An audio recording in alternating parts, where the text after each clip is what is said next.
what's back? What is back? How you guys doing, guys? Y'all doing good?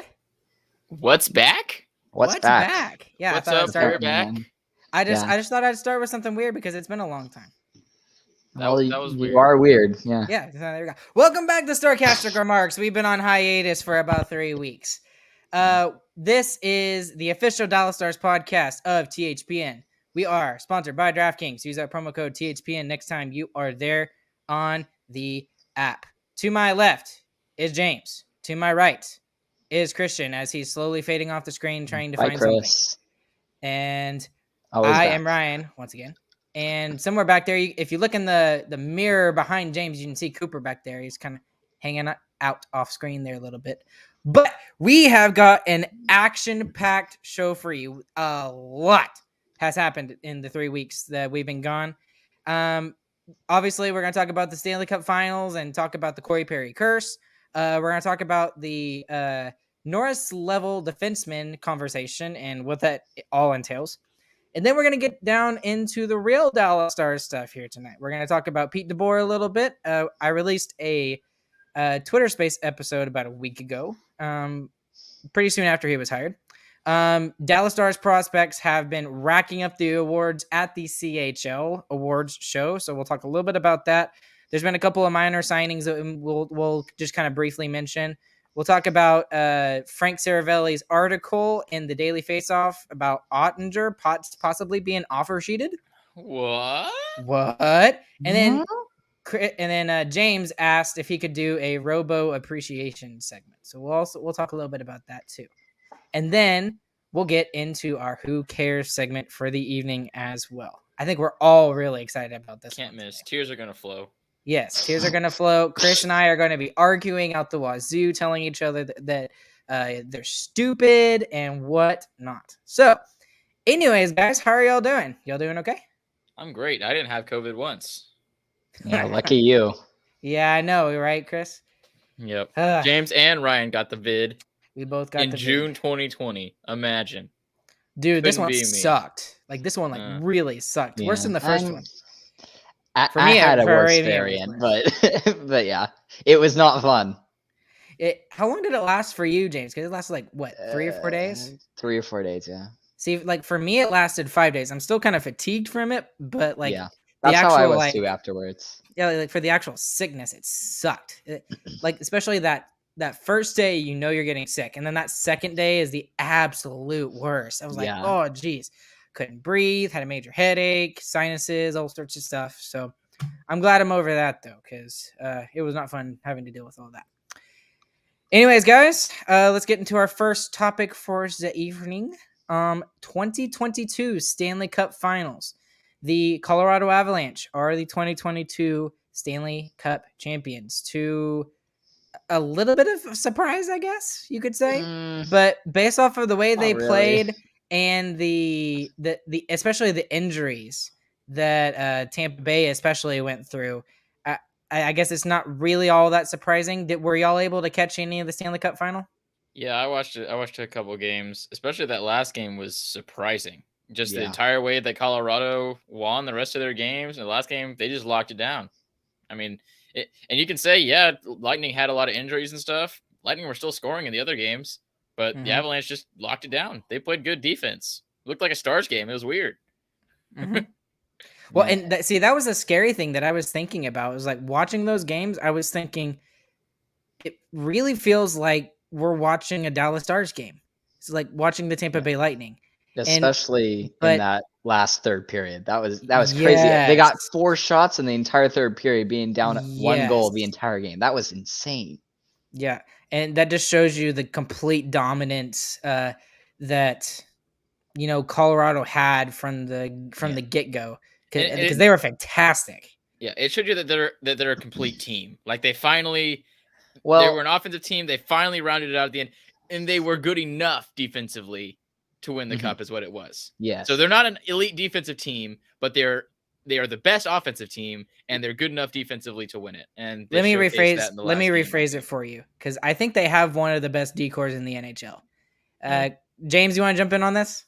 I was just like they silently dominated the entire playoffs.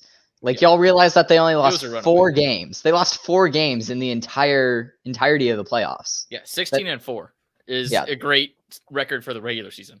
Yeah, that hasn't happened for a very long time. I listened to one Steve Dangle podcast episode where they were talking about like how dominant it really was. And this hasn't happened for like a really long time. I can't remember the exact team that did it, but there was another team that did it back in the teens, the 20 teens, where they lost 5 times, but there hasn't been a team who's only lost 4 times in quite a while.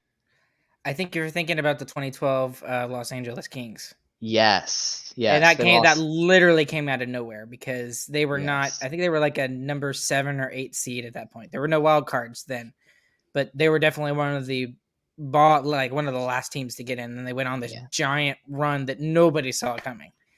So, and that was their first of 2 cups within a 3-year gap. So, also something weird about how their whole thing about the playoffs is they never clinched a series at home.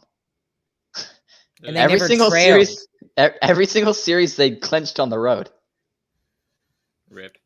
Right? Yeah. Do you think they could have won Game 5 and won it in Denver? I mean, no. Yeah. No, I don't think they could have. I think that no matter what was going to happen, them going up 3-1 in that series, I don't think there was a chance that the Lightning were going to let them win Game 5. Yeah, that's true. Who did we all say? Did we even like make a prediction like between the 3 of us of who we thought was going to win the cup between the 2?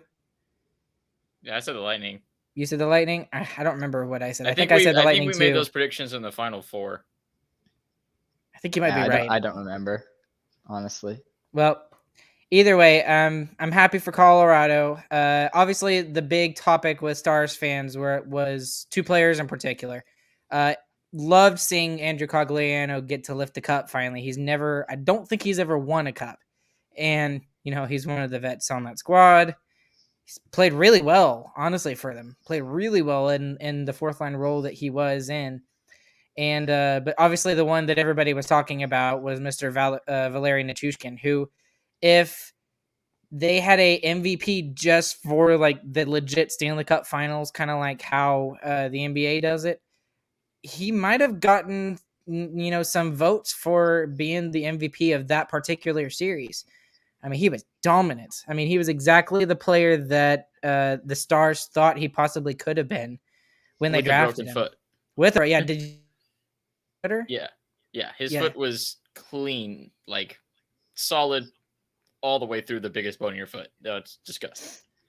Why would he post that? I hate him. Well, I think that's Ryan. Okay. Well, one of the things that I wanted to talk about the Avalanche winning was how Kemper didn't really have to do that much. Yeah, even in that last game, I was like, he's not really doing anything. Yeah, he didn't really do anything, and it really, to me, it feels like Kemper is probably one of the worst goaltenders in a playoff run to actually like win the Stanley Cup. Yeah, give us the stats, James. Give us the stats. I mean, well, he ends the playoffs with a .902 save percentage. Oh, like that said 903. It was 903 before, but he ends the entire playoffs with a 902, and that's like that's like 15th in goalies in the playoffs. Out of 16. It was not good. He did not play very great, and honestly, I was surprised because he got hurt for like a couple of games, right? And Francouz subbed in for him, and I thought Francouz played really, really well. And I thought that they were gonna go back to Francouz at some point, and they never did. I don't know, man. I don't know. Guess it doesn't matter when you have Nathan McKinnon. Yeah, I mean, they really just protected their goaltender the entire playoffs. I really think Kemper was one of the worst goaltenders in the playoffs, and they still made it all the way with him. So honestly, that's kind of impressive on their part. That shows you how good their team is. and Colorado's team probably isn't going to change very much this offseason. So that's not true. No, yeah, that's definitely not true. Have you seen their cap stuff going on? The list of UFAs they have is insane. It's really bad. Really bad. They have to re-sign. Most importantly, they have to re-sign Nichushkin, and the deal that they had him on before. There's no chance. It's like it's around $1 million, right? Yeah, there's no chance. So Stars underdog, bring him back. Let's do it.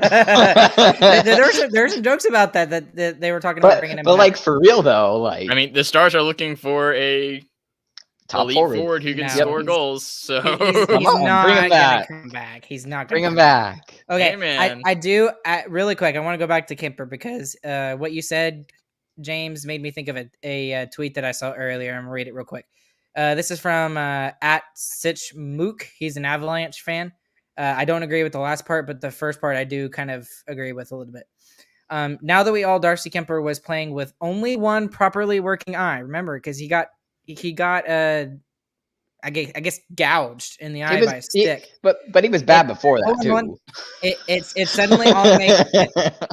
He never really appeared settled because he couldn't properly see, and this is the part I don't agree with, and still managed to outduel Andrei Vasilevsky. He didn't outdo Vasilevsky. Not a chance. Everyone said that. Like even the broadcasters were saying that. They were like, he outdueled Vasilevsky. Go look at the save percentages in the games. He still lost. Yeah. The only reason why the Lightning won 2 games in that series was because of Vasilevsky, honestly.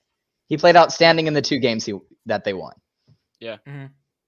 I agree. Right. I mean, I think he's the main reason that they were good throughout the entirety of the playoffs. I mean, he was ridiculous. Oh, yeah. He's a crazy goaltender. He's a great goaltender, but it's not just the fact that he's a great goaltender. It's the way that the Tampa Bay Lightning play. It's just like the Islanders as well. I mean, you put any goalie in the Islander system that's like average or above average, and it makes them look really, really good. So like Ilya Sorokin, you got Varlamov, the former Avalanche goalie that's there, and they both look fantastic. Not so much this year because they had a lot of injuries and other stuff. We already talked about that. But, when you play in a system like the way they did, I mean, they were heavily relying on their defense in that series. And, I mean, but again, I'm not going to take away from the fact that Andrei Vasilevsky didn't make some giant saves because he did. He absolutely did. Even in that game where he let in, was it game 2 that was 7-0? I think 7 or 8-0, something like that. But he was still making some giant saves. It's just Tampa did not play around him at all. Well, here's some other injuries that the Lightning suffered. This is from Twitter. This is Vic Lombardi. So other injuries. Val Nichushkin had a broken foot. Burakovsky had a broken foot and a broken thumb. Kadri had a broken thumb and had surgery 2 weeks before the Stanley Cup final. Sam Girard, who did not play at all in that, they didn't even need Sam Girard, and he's one of their top 4 defensemen. Had a broken sternum, and then Darren Helm, just a sternum, not a broken sternum, just a sternum. And then Darren Helm had an abnormal tear. So a guy who was heroic with one of the few goals that he scored in the NHL playoffs, Darren Helm, I think it was back in the Western Conference final, he had a really big goal. And they're still able to do it despite all of those injuries that they had. And I think the Lightning's list is even longer. I'll see if I can find it real quick. Oh, that means we should talk. Yes, that means we all need to talk. I thought we were about to move on to the next segment, so almost. I'm going to try to find the Lightning injuries first. Yeah, I mean, a lot of people were injured. Both teams were injured a lot, is what it was, honestly, which is common for the playoffs. But I think it's obvious that the Avalanche were the best team this year, mainly because of what you said, James. I mean, they dominated everybody. It was crazy. They completely dominated, and they like flew under the radar the whole time. And then the final series, everyone was like, "Oh wow, this is such a great series." Yeah, they're like, wow, the Avalanche were just piling on them and piling on them and piling on them over and over and over again. It was still fun. It was fun to watch. It was very crazy fun to series. watch. That is But- true. I'm confused why everyone was talking about how great of a series it was, though, because I Avs know, did dominate 100%. they Like, it dominated wasn't that like it was series. big back and forth, just punches back and forth. There's like no, the Lightning were like hanging on for dear life, and the Avs were like standing on their fingers. Yeah.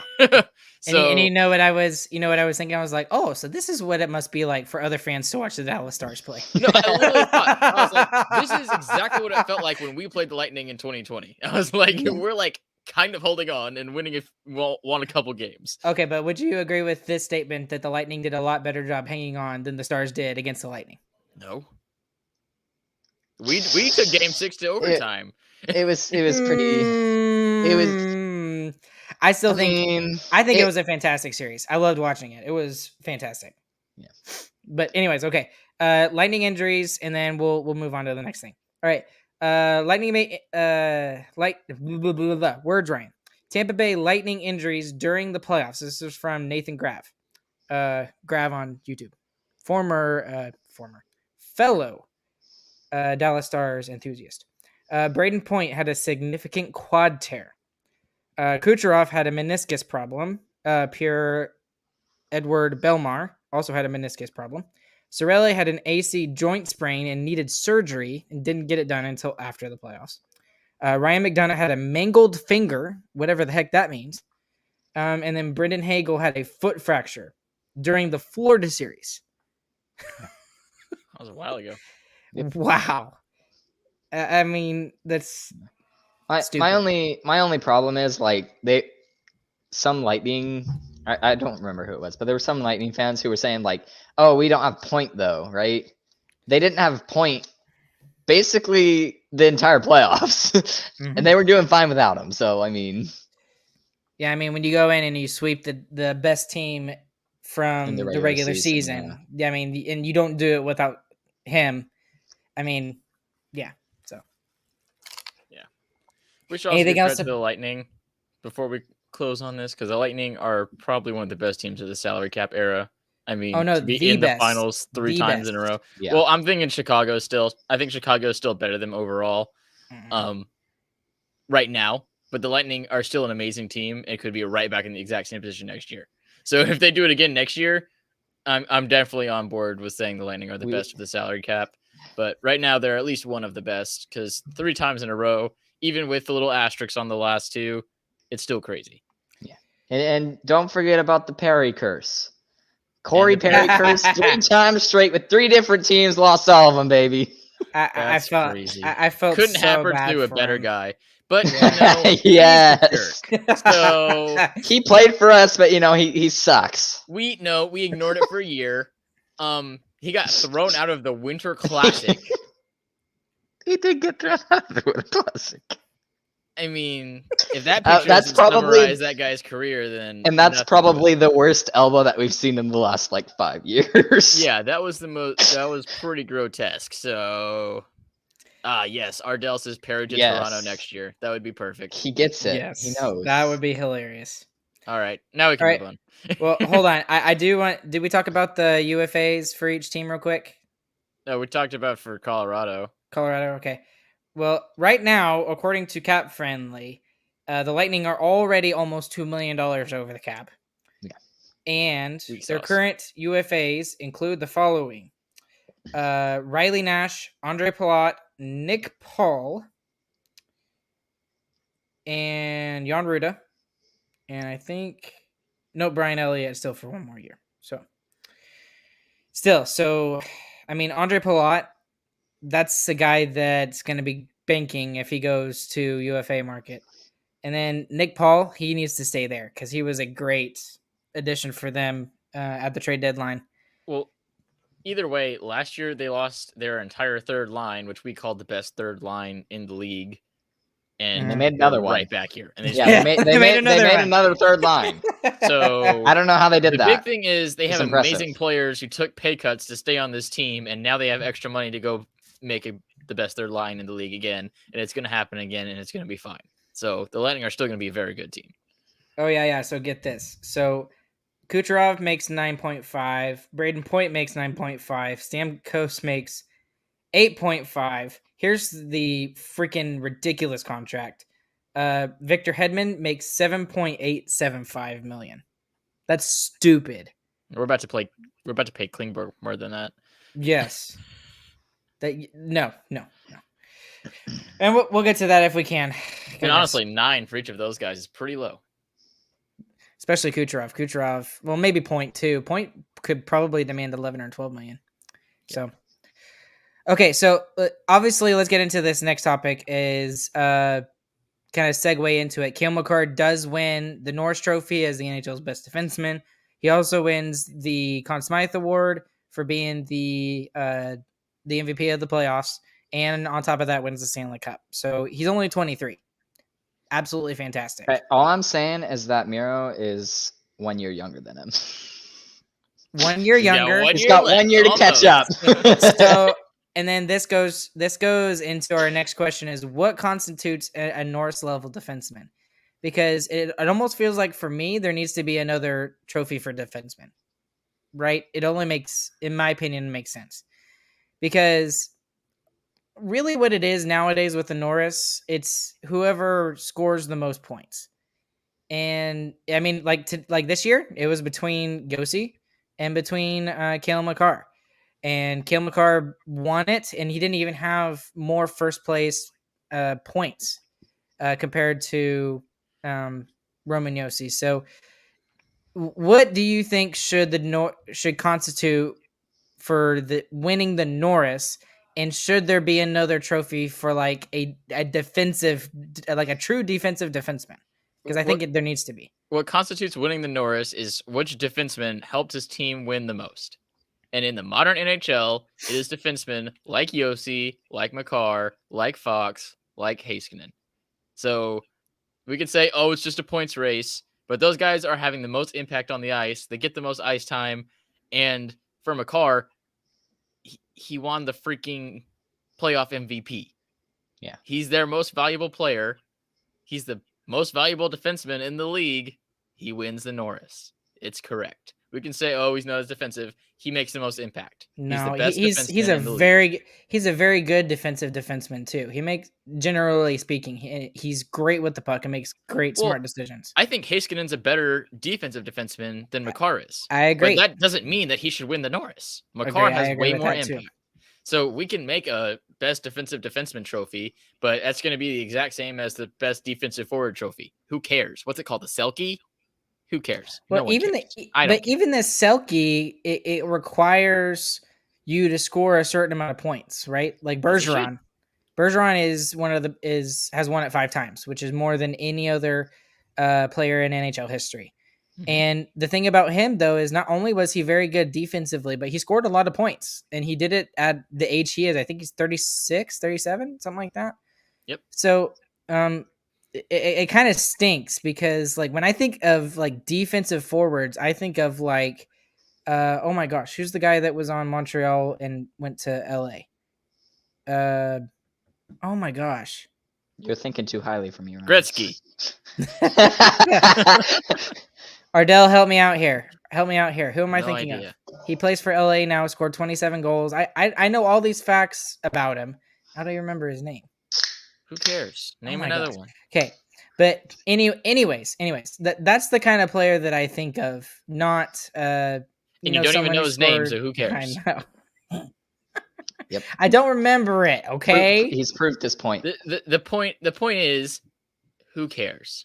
It's the awards. It's for the most prominent, flashiest player who helps you win the most. Defensive guys like that are important, and you need to have them on your roster.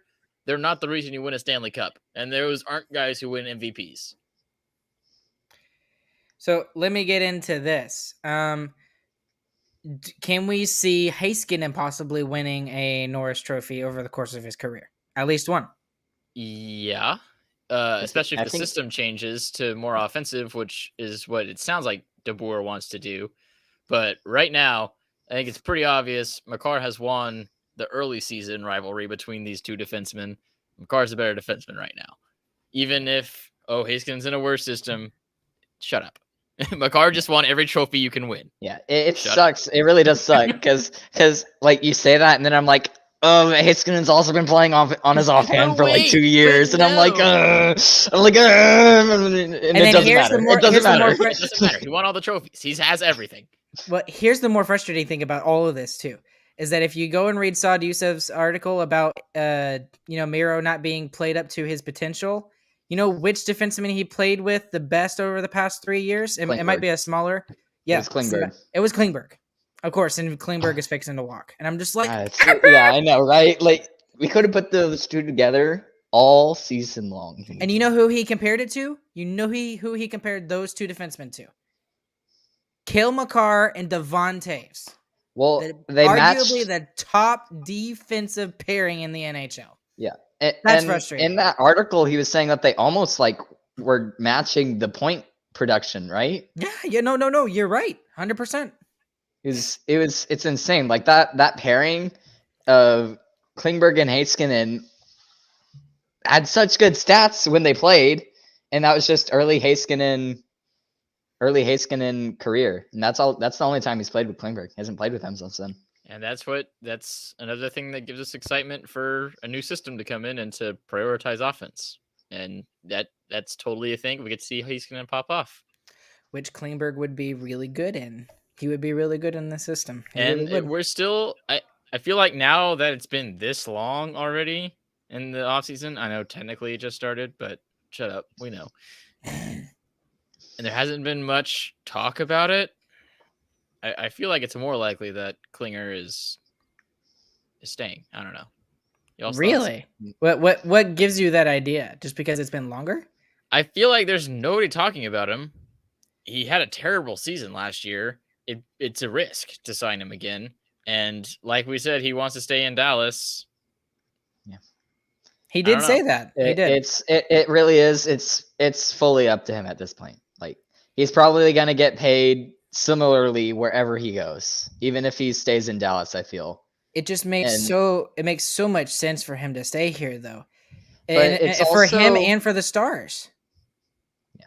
It's also there's a lot of teams looking for right-handed defensemen right now. I mean, we're one of them and we're losing one. So there's like 12 teams or something that need a right-handed defenseman. There's a lack of them this season coming up. We'll see who gets who. I mean, honestly, I hate that some of the rumors that we've been hearing about, especially by the way. So let's go jump into that real quick too, because I hate to hear that. Well, before we leave that though, here's something that I just thought about, like just here while you guys were talking. So the cap is staying pretty low right now because they're trying to recoup the assets that they lost because of COVID, right? Well, over not this year or next year or the year after, but that fourth year of this new CBA, there is a giant possibility that the cap could absolutely skyrocket. And what I'm talking about is like we could probably get to like 84.5 million or something like that.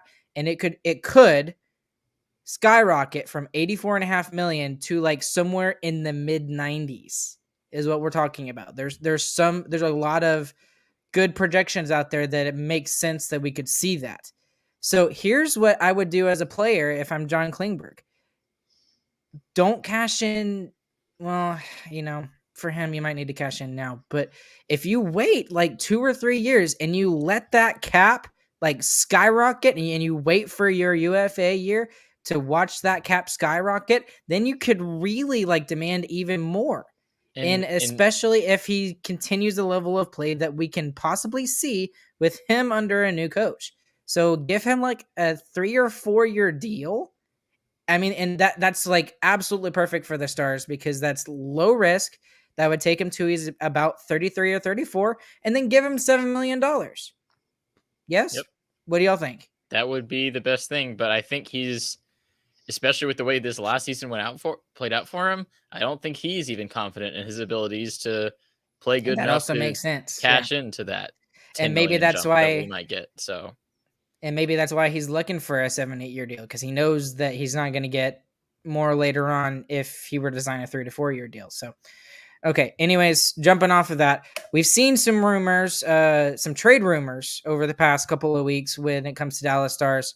Obviously, with the departure of Klingberg, 3 players have kind of jumped out, kind of out of the mix when it comes to right-handed defensemen. 2 have been connected to the Stars, 1 has not.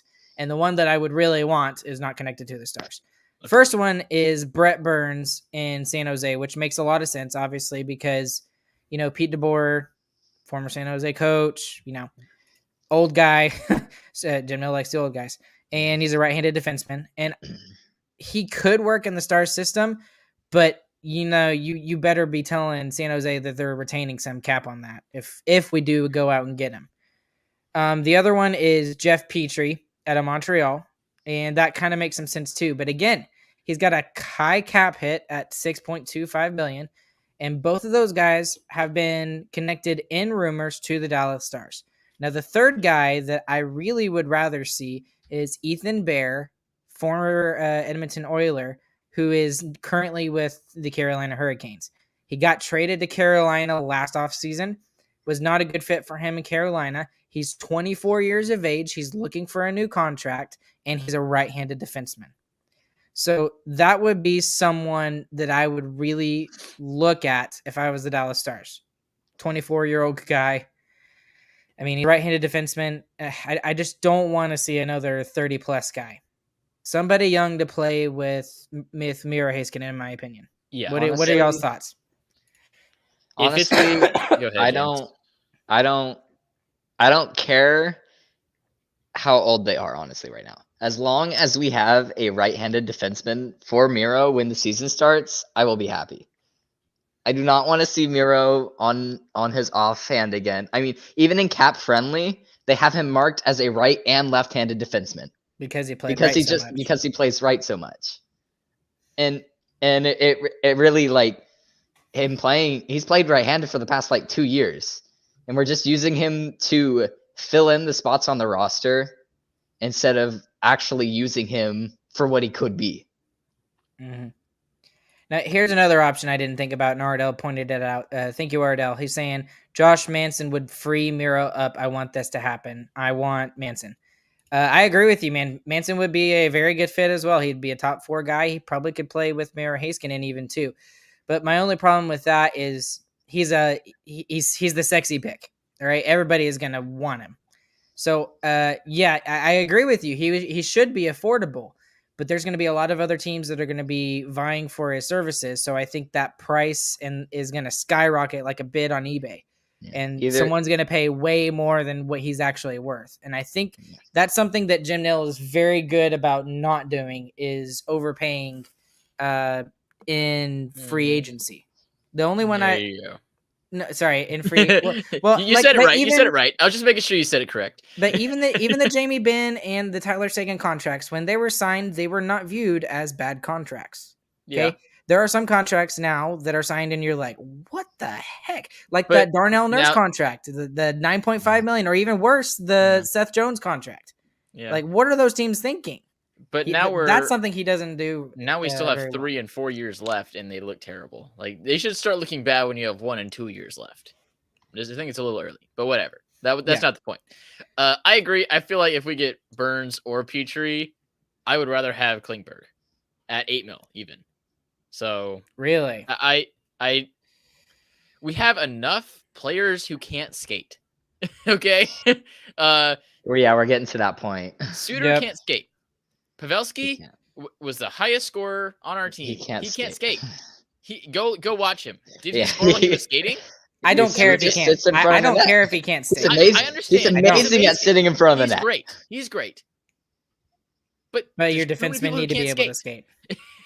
Well, your players need to be able to skate. This is a fast league now. We want to be a fast team. We want our young guys to play fast. We need players who can skate. So the only reason why I think I would be okay with either Burns or Petrie is if their full cap hit does not come to the Stars. And some of the things that I've seen for Petrie is like, Montreal Canadiens fans thinking they can get Wyatt Johnson for Jeff Petrie. I'm sitting there laughing like, you're joking, right? Especially after the end of the season, yeah. Yeah, we'll give you a second round pick. How about that? I mean, I don't know where I saw this from, but apparently some of the trade targets that could possibly go the other way were Foxa, Garyonoff, and Hudobin. And I would be okay with all of those. The only one I would be a little iffy about is Foxa. Garyonoff, he just hasn't shown what he should be able to do. And then Hudobin's replaceable. We can find another goalie for less than his 3.3 or whatever his cap hit is. So I think that's what it's going to be. But I really think it's going to be Burns, if you ask me, that comes to the Stars, assuming that Klingberg does not resign.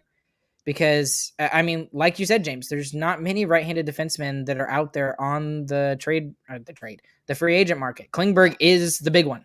I mean, he is the big one. He is the big one, and he had an awful season. So, and he's still going to bank. Yeah, he's still gonna I agree that Burns makes the most sense, and I feel like having a guy like him would be really helpful for Miro. And he's an offensive guy, right? He's a former forward who's turned to defense. I think did he win a Norris Trophy? Or I think he got close. I don't remember. But he scored a lot of points over his career. So yeah, it might work. He still had 54 points last season. He had a heck ton of assists. He had 44. Yep. So I just don't want Carlson. Guy. Don't give me Carlson. No Carlson. No. Well, not at 11.5. I don't want Petrie. I honestly don't want Burns. Yeah, I don't either. I would rather have Ethan Bear. No, well, I just want Klingberg back. I'm just sitting there crying. Yeah, okay. Anyways, okay. Enough about defense. We need to get into Pete DeBoer because this is the big topic that everyone's been talking about. I've kind of already given my thoughts about Pete DeBoer and kind of blown him up all over Twitter, so I need to get y'all's opinions on it. Did y'all get a chance to watch the 38-minute press conference that he had? Mm-hmm. What did y'all? How did y'all feel coming out of that? Because honestly, I was getting more excited about him the more I heard about him and more about his system. And then he came into the press conference and hit the hammer on the nail. And I was like, okay, I'm in. Let's go. He definitely said the right stuff. And if we're just talking about reaction to the press conference, he said the right stuff. He said the system needed to change. He said that we should have more offensive potential, which he said all the correct stuff. He said all the stuff the Stars fans have been saying that should be said. Overall, for the signing, I just don't like it. I explained this on Twitter a little bit, but I just feel like this is the safest signing you could have made this offseason. Mm-hmm. It's just a guy he's got a solid track record. He's a solid NHL head coach, and we're going to sign him. And I really wanted another Monty kind of signing, a guy who was like, who we've had our eye on for a while, makes new and interesting things happen. But the more I looked at it, the more I'm like, all right, DeBoer he's a safe option, but he's a solid option too. Especially when he talked about how the main portion of his career was working with young players. That's really what we need and what we've talked about on this podcast a lot, that we want these young players to play. When you sign a guy whose main thing is young players, that gives me hope with management. And his track record is crazy. The past 7 seasons he's coached, he was in the playoffs for 6. Yeah. And the only one he missed was this year. And he only missed this year, and he only lost in round 1 time. Yeah. And really the only reason why he lost this year is because of the crazy situation that happened in over 500 man games lost. That's insane. You remember that bad season we had a couple years ago that we thought was really bad? We had like 350. Yeah. They had over 500. That is, and no one could coach anyone out of that. Like, there's no chance. He almost did though. Yeah, he almost did. He almost did. And it was they were on their 3rd string goalie. Yeah, Logan Thompson on their 3rd string goalie, and Logan Thompson. Yeah, I mean, we remember talking about him, right? And just like raving about how he did towards the end of the season. So. Yeah. So after it kind of calmed down from the pick, I am excited about it. If nothing else, just anything just different. Like, please. I am tired of the way we played it, and it needs to be different. It will be different, because if not, we're gonna call for his head pretty quick. And definitely the thing that most Stars fans are most excited about, which is fair, is when he talked about Miro. I mean, he talked about Miro and he said we've been using him as a crutch this whole time, and he really needs to be used as a weapon, and that's going to get lots and lots of Stars fans excited. So honestly, that was the biggest thing for me from that. And I think that's the biggest reason why he had such a bad year offensively this year. Because you look at his defensive numbers, it's top of the league. He's top 10 in all the defensive categories. He played great. He did exactly what his coach told him to do. Well, and it wasn't. But that's not what we need him to do. It wasn't just in regular stats, though. If you go and look at some of the advanced stats, which, I mean, even for me, it's hard to understand some of the advanced stats. But the ones that people tell me to look at when it comes to best defensive players, he's up there, top 10, in many categories, top 5. Yeah. So I'm just kind of like, if we can just unlock that offensive potential, which we know he has because we saw it in the 2020 bubble playoffs. And I'm like, we have Akil Makar. He's there. And do I think he's at the same level? I don't know. Do I think he could get to that level? Yes, he definitely has the potential for that. I think he absolutely is at the same level. I think the fact that he's able to switch to this defensive style and play it so well proves it. And you talk about the 2020 playoffs, even just the first year he played, the way he skated and the way he passed and the way he moved through the ice was totally different from the way he did whenever we were in our defensive system. Mm-hmm. So you put him back into a somewhat offensive system like we had the first year he started playing. I think he could go nuts. So I think just any kind of system change for this team is going to be huge. Yeah. So a couple of other things about DeBoer that I wanted to discuss as well is I know a lot of people said, "Oh, well, he's not a high-profile pick," and I was just like, "You're kidding, right?" I mean, who's a high-profile pick? I mean, I know Trotz, what they mean. Cassidy, they mean the big names, yeah. DeBoer is a big name. He is a big name. He's not the big name, but he is a big name, and he was the best fit among the big names for the Dallas Stars. In my opinion, he should be a big name, but he's not as big as Cassidy or Trotz. That's just a fact. Well, I mean, I know Cassidy took him to the Stanley Cup final, but DeBoer's done it twice with two different teams. Has he won any? No, but neither has Cassidy. There's the reason. So, and the only guy that has won a Stanley Cup and he played that was available. Okay, that's true. And the only guy that was available that has won a Stanley Cup came out and decided that he's not going to coach this year. Barry Trotz. That's the only guy. So if we were trying to, coerce Barry Trotz to come here, which he wasn't going to, just FYI for those of you that really wanted him. DeBoer was absolutely the biggest name that was interested in coming to the Stars. And the Stars weren't the only team on his list. There were some other rumors that like Nashville was looking at him, and Nashville makes a lot of sense for him as well. But he chose the Dallas Stars for a reason, and he said he wanted to get a Stanley Cup with his team. So, and he thinks they're close. So, I mean, he really wouldn't. They're close. Like this team, team has been close for years, man. Yeah, I don't know. Yeah, I feel like I am definitely more excited than I was when he signed, but it still is the safe decision. But the safe decision isn't always wrong. Probably normally it's right. So. I'm excited for stuff to start happening, and I'm excited to see the roster. Any other things that you would like to discuss specifically about the press conference or about Pete DeBoer? Oh, are y'all afraid of the relationship that he could have with Jake Ottinger? Because we obviously know the history, especially with Vegas goalies. There was the tweet by Alan Walsh, who is the agent for Marc-Andre Fleury, and it literally had a sword through Marc-Andre Fleury. It was obviously photoshopped, and it had DeBoer written on the sword. So he got stabbed in the back, obviously, and then the whole thing with Robin Lehner at the end of the year.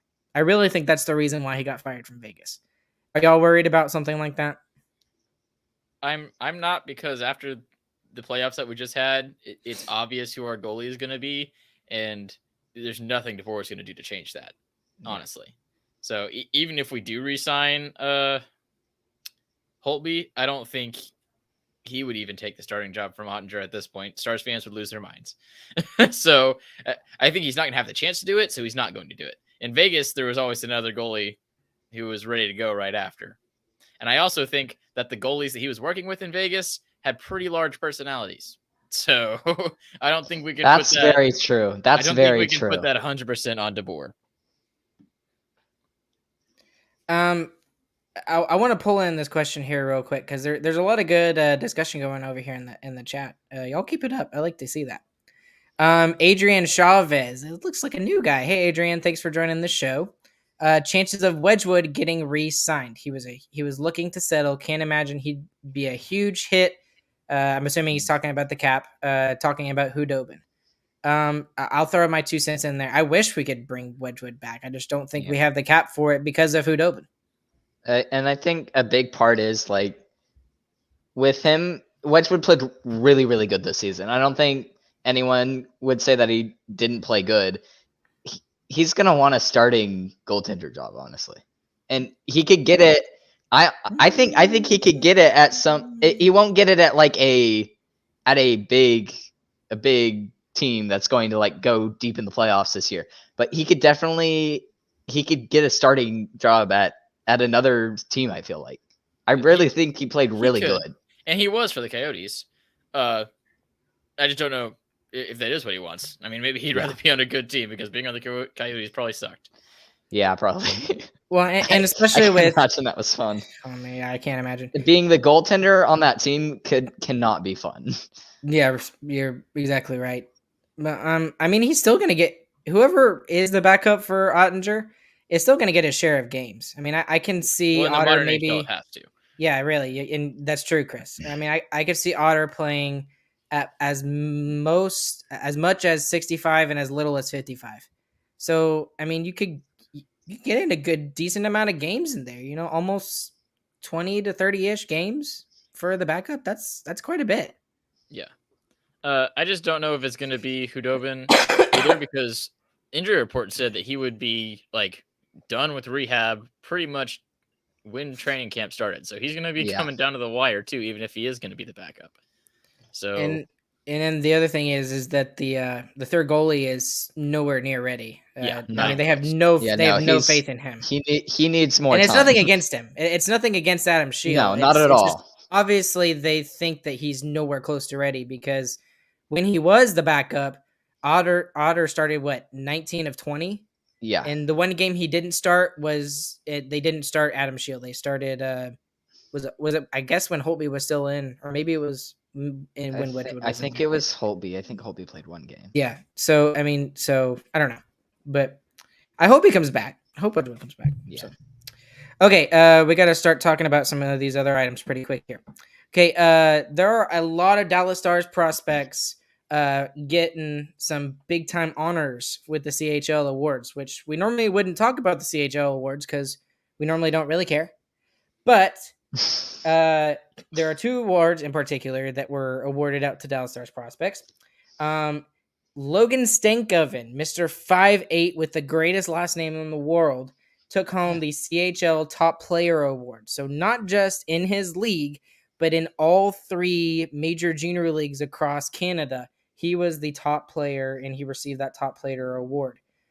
There's some other notable NHL players who have won that award as well, including Sidney Crosby, Mario Lemieux, and Connor McDavid. And he becomes the first Dallas Stars player to ever win the award.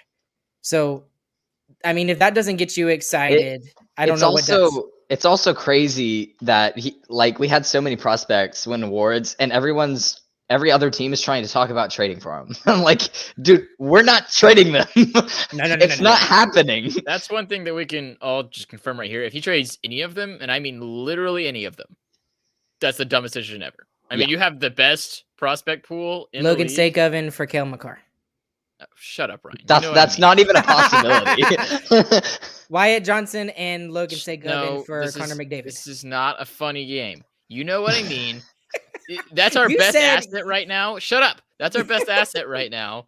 So we're not going to trade them for freaking Jeff Petrie or Brent Burns. Please, no. For any old person at all. What we're going to do is we're going to play them on our roster. And that's what we need to do. Please. We need to not re-sign Raffle or re-sign Cagliano now that he has Stanley Cup experience. Who cares? Play the young guys. They're very good in the league right now. And speaking of CHL awards as well, Mr. Wyatt Johnson took home the CHL Top Scorer Award. By the way, he was also up for Top Player of the CHL as well. So Logan Stankoven beat out his fellow Dallas Stars prospect. Yeah. So he received the Top Scorer Award, and he finished the season with 124 points, 46 goals, 78 assists, and yeah. I mean, I'm just really excited about both of these guys. Yeah. And I mean, I would almost pencil Wyatt Johnson's name in there on the roster this season. Yeah. Maybe Stankoven. Maybe Stankoven. Honestly, if there's not and two then of and then them, that's I'm not gonna be even. upset. There needs to be at least two, whoever it is. I don't care who wins it. I just want one. I just want No. one. There better be two. And At a least- defenseman, honestly. I mean, I think my favorite thing about Stankoven is just the way he skates. Oh my so goodness, fast. it's have you've like seen the end to ends that he's done, right? It's like they're so pretty. But those are the players that take off in the league right now too. Like those guys are crazy. Yep. Chris hates defense and ice cream. And back here, Ardell, Raffle hate pro the. Oh, love Raffle. Yeah, But he's he's part of the course. He is part of that. Yeah, there's no way Raffle's going back. I'm pretty sure he already signed in Europe. Well, and then we're not even talking about Maverick Bork, by the way. That's what I'm saying. Maverick Bork's another guy who could totally be on the roster. Yeah. And I think he's most likely to go to the AHL because he's the only one of the three that's eligible to go to the AHL. I think he's going to go to the AHL and tear it up and get a call up sometime during the year. It's definitely possible. With the other two guys, they either have to play in the NHL or the CHL. Yeah. And you decide after the first 9 games. So yes. They get 9 trial games in the NHL, and then you have to send them back down to the juniors if they don't play on the roster. And then without burning a year of their entry level contract. Yes, that's true. Here's what I think is going to happen with those 3 guys. I think that Maverick Bork is going to be at the AHL level. He needs to play, and he needs to play top 6 minutes. And I don't think he's going to get top 6 minutes with the Stars right now. Maybe even on the third line, he might be good. But I think he's going to be in the AHL. Wyatt Johnson, I'm penciling him in on the Dallas Stars opening night roster, in my opinion. And then I think Logan Stankoven is going to get a 9-game tryout. And honestly, I don't know how that's going to go, so I don't want to make a decision on whether he's going to get sent to back to the CHL or if he'll stay with the team. So what do y'all think about that? Is that crazy? No, that'd be fine with me. I want those young guys playing. I don't want to waste Raw's cap space. There's so many people we have to think about Peterson too. I mean, Peterson is still one of our prospects. He was really a top scorer with no games. Yeah, and also time. Ardell coming in like we have true. Damiani too. He played 1 game in the playoffs, but he played really well in that 1 game. And all those guys I would include in my at least need to thing. Yeah. So there's just there's a lot guys. of unknown variables for prospects. Who's going to be on and who's going to be off wise. And with so many that we have, somebody's going to be good. Yeah. I mean, you have so many darts. I keep using that reference, but you have so many darts. One of them has to hit the board. We have like 6 guys who are extremely good and on the cusp of joining the NHL. Somebody's going to do it, and it's going to be very good. Okay, let's get into this next topic. We could talk about this guy, that for the rest of the night too. Yeah. Go ahead, James. Go ahead. If you want to save the Robertson appreciation, we'll save Robertson. Because we can do that for any episode. And we got a spicy Who Cares segment. Oh my gosh, that's such a dad joke. Ooh. We'll get into that here in a second. Okay. Anyways, I want to talk about one other thing. We're not going to talk about the minor signings because no offense to Joseph Sassoni and some other guys, but man, whatever. There you go. Those guys are okay. Well, that's one. I think he signed like 2 or 3. But anyways, I want to talk about a Frank Saravelli article that came out recently, and it's about offer sheets.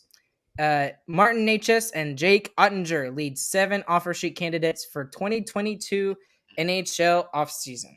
Okay. And I would like to read a portion of this article from the Jake Ottinger section. Okay. Let's see. Here's a scoop. Ottinger's playoff performance was the stuff of legend. Amazingly, hockeyvids.com calculated that Ottinger's workload in round 1 with 272 saves on 285 shots, a 954 save percentage. Oh my gosh. Was roughly equivalent to what Darcy Kemper faced in the entire Avalanche run. Yeah. Yeah, 386 shots when factoring in high danger chances. To this point, the Stars and Ottinger have made little progress on a new deal. Jason Robertson also needs an expensive second contract. What would it take to pry out a 23-year-old elite goaltender who can man your crease for the next decade? Here are the teams that would sign up in his opinion. Edmonton, Toronto, Montreal, Washington, Chicago, Seattle, Ottawa, San Jose, New Jersey, Arizona, Buffalo, Anaheim, all of them. So why don't you answer his question?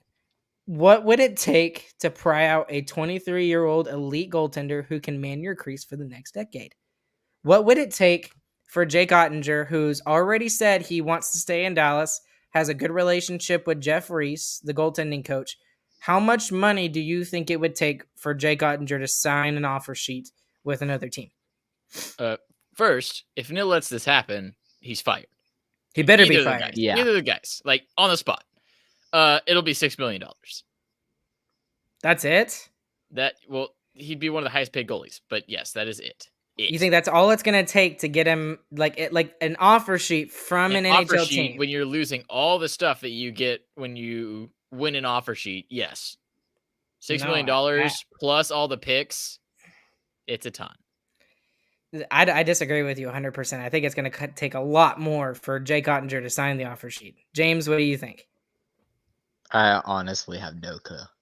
I mean, right now, Jake Ottinger is like essentially he feels like a priceless player for the Stars right now. He's like if we has so much value, and also he really could be a franchise player.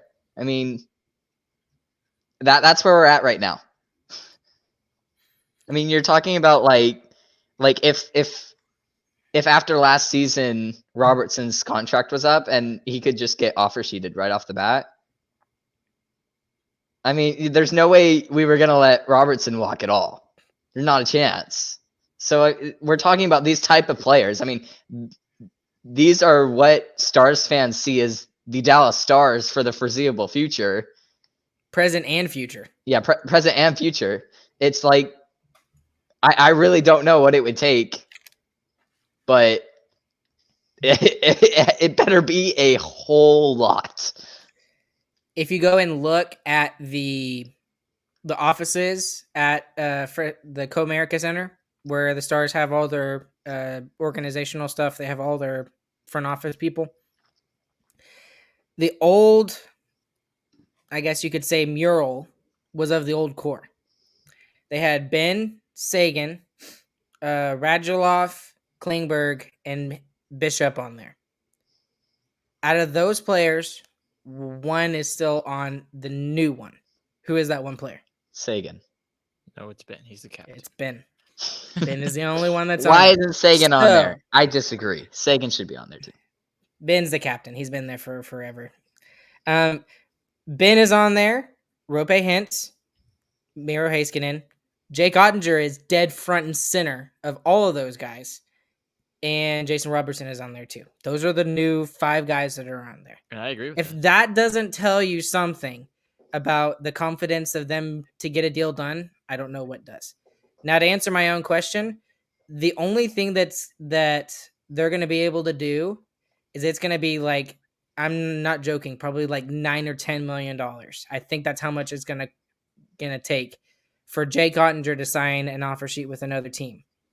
That would make him top 3 in average annual value for a goaltender. I think that's what it's gonna take. I really do. Well, if that happens, then the Stars will suck for forever. Hey, we can answer the question about Wedgwood. Wedgwood would definitely be coming back at that point. Yeah. You realize, man, we've saved $8 million and we're getting like 3 first-round picks. This is crazy. Yeah. So for those of you that don't know how the offer sheet works, long story short, they can sign a contract with another team, but it's not official yet. So if they sign, if let's just say that Jay Gottinger signs a $10 million contract with Toronto, the Stars have a certain amount of time, I think it's like a week or something like that, to match the contract. So they could match it, and then the Stars retain Jay Gottinger for $10 million. Now, if they decide not to match it, what they would get in return is a certain amount of draft picks in certain rounds, depending on how high the level, how much the contract is worth. Long story short, that's as easy as I can make it. There's a lot of, you can go look up the compensation picks and stuff like that on your own time. But anyways, that's that. Yeah.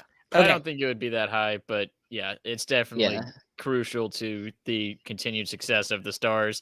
And if that happens, I mean, offer sheets have never been used that aggressively before, but and the worst thing is, like, if he does get offered 10 million, I don't know that the Stars would even think about matching that. Our cap is in so much trouble this offseason. Yeah, that's unmatchable. It's like there's no chance. What if it was 7 or 8 million? I still don't know that we can match it. I would match it, and I would worry about figuring it out later. 6 still makes him top 10 in average annual value for an NHL goaltender. I don't want to talk about this anymore. So, James is like, I don't like that. This is no fun. Stop talking about it. Moving on to who cares. Taco Bell items, best Taco Bell items. We're doing past and items. Present. So you can't use freezes, and you can't. No and Mountain Dew Baja Blast is not included in this. Yeah. So you have to come up with your top 3 items. Christian, would you like to go first? Or James, would you like to go first? I'll go first because this one is out of left field and it is 100% correct. Taco Bell rolled chicken tacos. These have been off the menu for a year and a half, and it makes me so sad. And I looked it up. They are coming back in the fall as specialty menu item. Yes, looked it up. Wait, you're real? For real? Yes, I'm for real. So okay. November, we should be crunching on some crispy chicken tacos again with that delicious jalapeno ranch sauce. Oh my goodness, that's amazing. James, go ahead. Number 3. Okay. Honestly, I don't do much of the variety at fast food places. I kind of pick what I like from fast food places, and I just go with that normally, right? But you don't even get adventurous, especially with Taco Bell. They have so much new things. Almost never, very rarely. I already know what his number 1 is. Yeah, he does. But my number 3 is I'll go nacho fries. I like nacho fries. They come back every now and then. They're decent. They're not like the craziest thing you've ever eaten, but every time they come back, you always want them again. Yes. You always get. What about the world tacos? So they're good. They're good. All right. Wait, what did Cooper say there in the background? Cooper's talking about the rolled tacos as well. Chicken tacos. We're on number 3, yes. Cooper. We are on number 3. Yeah, Cooper, get in here. Cooper, tell Cooper to get in here. We need to hear his opinion on this. He's already got it. Okay. Ryan, number 3. Number 3. It's kind of a tie. Can I do a tie? Because no, I'll do it on that would make it top 4. Okay, I'm doing an honorable mention. This was my idea, so I'm going. That's a workaround. Okay, right, it's not even on the menu anymore. It's not even on the menu anymore. But the Chipotle chicken loaded griller, that's my honorable mention. And then I guess I'll do my number 3 is the XXL grilled stuffed burrito. I love that thing. It is enormous. He just went double burrito on us, James. That's kind of crazy. I bet if you tasted those back to back, you would not tell the difference. All right, moving on. Number 2. Number 2 is probably the most underrated Taco Bell menu item, and it's only $1. the spicy potato soft taco. Really? Outstanding. It Really? is outstanding. Have y'all ever had it? Y'all haven't had it, have y'all? I have. You have? I Well, have. you should know I then. have not. It's It's good. amazing. It's All good. right, you I got do like it. I tortilla, agree with you. You got their potatoes. Their potatoes are the greatest thing on earth. When they took them off the menu for like 3 months, I was like, I didn't go. I don't think I went to Taco Bell for those 3 months. I was full on sad 3 subconsciously months. boycotting them. But they brought them back. Subconsciously boycotting. It's great. Then you just got crispy, nice lettuce, give it a little bit cool, a little bit of cheese. But the main thing is the chipotle creamy jalapeno. Creamy jalapeno sauce. Yes. That's what it's called, and that's on there. It's amazing. It is definitely number 2. It is outstanding. Just because it's vegetarian, guys, you can be a vegetarian, okay? You can be vegetarian. It's the vegans that we hate. There's cheese on this. We're good. Yeah. Okay. We can be Fine. vegetarian. It's fine. All right. James, number 2. Oh. All right. My number 2 is going to be the Crunch Wrap. It took over my number 1 spot for about 3 months, and then I went back to my number 1. So I remember those 3 months. That was a weird time. You do. You remember that. So yeah. Number 2, like Crunch Wrap. I feel like I didn't know you. Yeah, I know. It was weird. It was a weird 3 months. Now, my number 2 has already been said. James, I'm stealing your number 3. Your number 3 is my number 2, the nacho fries. I love the nacho fries way more than I ever thought I was going to. Like, I made fun of Taco Bell when I was like, okay, they're finally getting fries like every other fast food restaurant. And then there was one day I was just like, okay, fine, I'll try it. I think Amanda said something to me about it, and I was just like, fine. Got one. I literally went back to the drive-thru and got it like 2 more. It's amazing. It's just the spices. It's just the spices on it that is just amazing. And the cheese, you have to eat it with the cheese. And if you put hot sauce in the cheese, stir that up, that's even better. better. That's something I haven't tried yet. You have to do that next fire year. Sauce in it. Yep. I do Diablo, but you live, laugh, love. Yeah. All right. My number 1, unequivocally the best. It has all the things. It is crunchy. It is soft. It is gooey. It has the creamy jalapeno sauce. It is the cheesy gordita crunch. And it is outstanding. That's a good one. The best thing. It makes me sick to my stomach every time I eat it, and that's why it's so good.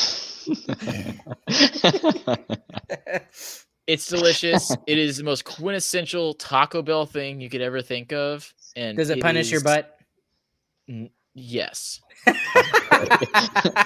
And it is one of the main reasons Taco Bell is great. All right.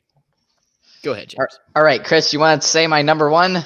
James's number 1 food item is the beefy 5-layer burrito. Oh, who would have guessed? 5-layer burrito. Who would have guessed? That thing's freaking amazing. I've been eating it for like 6 years now. I haven't gotten tired of it. I will not get tired of it. I had one earlier tonight. It's amazing. I love it. That's it. That's all I need. That is also a very Taco Bell item too. It is like the soupiest burrito that has ever existed. It's literally the Taco Bell thing. It's called the classic combo, man. What's in the classic combo? It's a beefy 5-layer burrito. It is the embodiment of Taco Bell. Okay. When I think of Taco Bell, I think of that, and I think of the cheesy gordita crunch. So I'll agree with you. Good choice.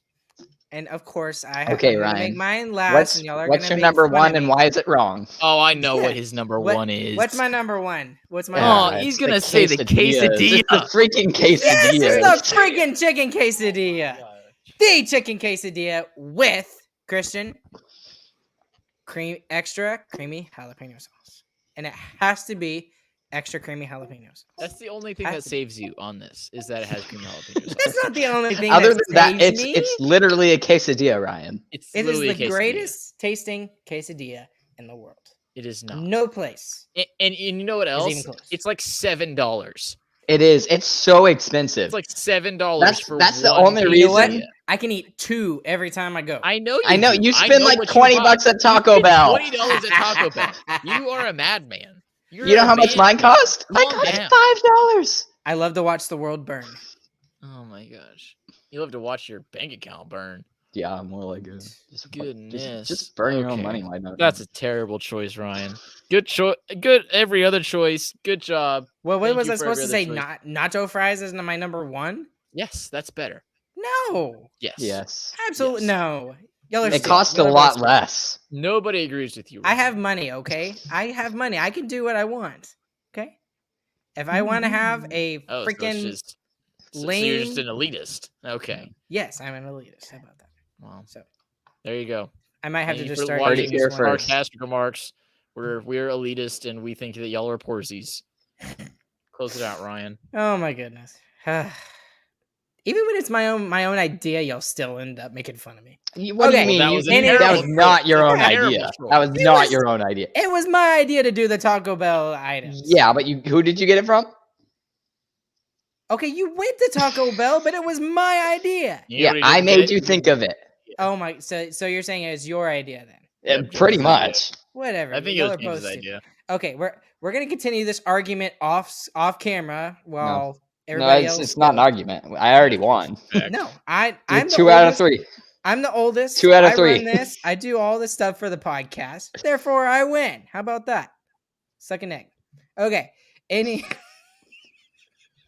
Sorry, I can't say anything else because it's not appropriate on the internet. Okay. Anyways, this has been Sarcastic Remarks. Yeah, We the thank you internet's guys such a and clean place. appreciate. We appreciate. Shut up, Chris. I'm trying to wrap it up. Nice. And we'll catch you guys on the flip side, along with Chris, along with James. My name's Ryan, and we will see you guys on the next one. We'll be back every Wednesday from here on out. We so. should be back every Wednesday now. I'm Unless excited. we get COVID. Yeah, unless we all get COVID. Chris is the only one that hasn't had COVID recently, so that might be him, but we'll see. Good luck, Chris. Okay. Anyways, love you guys. We'll catch you guys on the flip side. Have a